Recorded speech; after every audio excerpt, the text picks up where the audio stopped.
First came up with the nemesis theory, the issue was, well, wait a minute, how come nobody found it? And that was pretty obvious. It has to be hard to find. By definition, a red dwarf barely glows at all. It would be the closest star to our sun, and we wouldn't even know it. Now, why is that?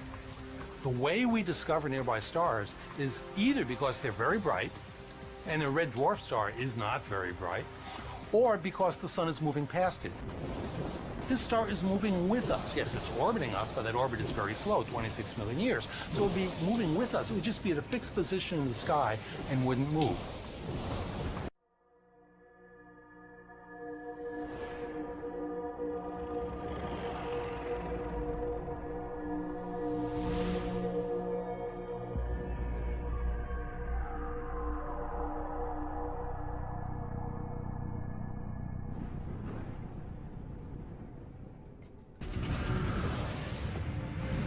This insight is key to calculating where Nemesis might lie in relation to the sun. We know it's a 26 million year period. That tells us how far out it is. It has a radius of about a little over a light year. So we know the orbital size.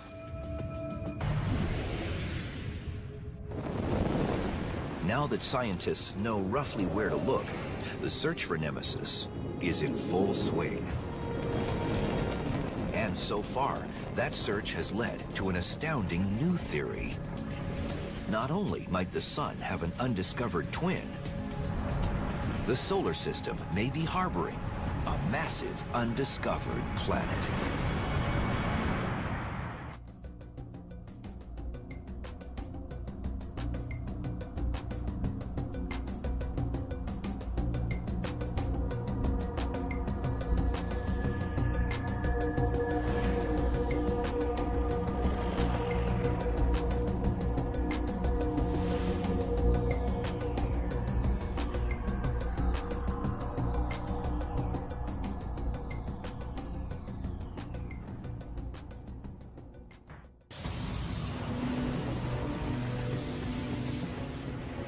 In the hunt for an evil twin to our sun that shakes comets loose and rains death across the Earth, all of the pieces are in place, except one.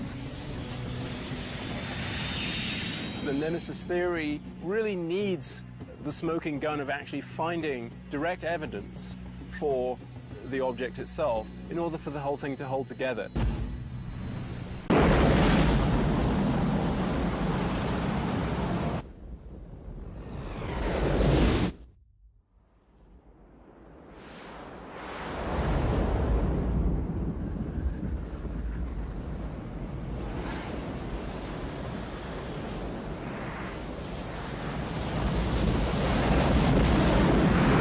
Why haven't we found it yet?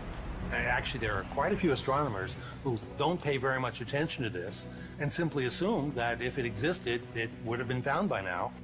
We believe this thing can be found within the next few years. What it takes is a survey of dim stars.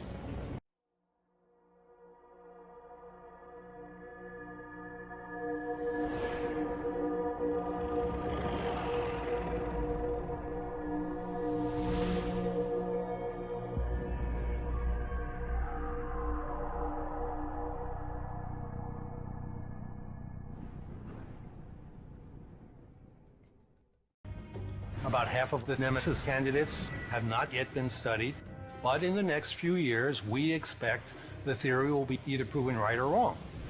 Until that time, it is and should be controversial. That something so relatively near to Earth can be so obscure is what Frank Jankowski of Mobile, Alabama, wants to ask the universe. Why can scientists observe objects in space that are millions of light years away, yet have difficulty spotting objects at the edge of our own solar system? That's an interesting question, Frank. The objects that are millions of light years away that astronomers can see are powerful and luminous. They produce a lot of energy on their own, like an exploding star. But an object near the edge of our solar system might be small, and it reflects only a little bit of sunlight, so we can't see it at visible wavelengths.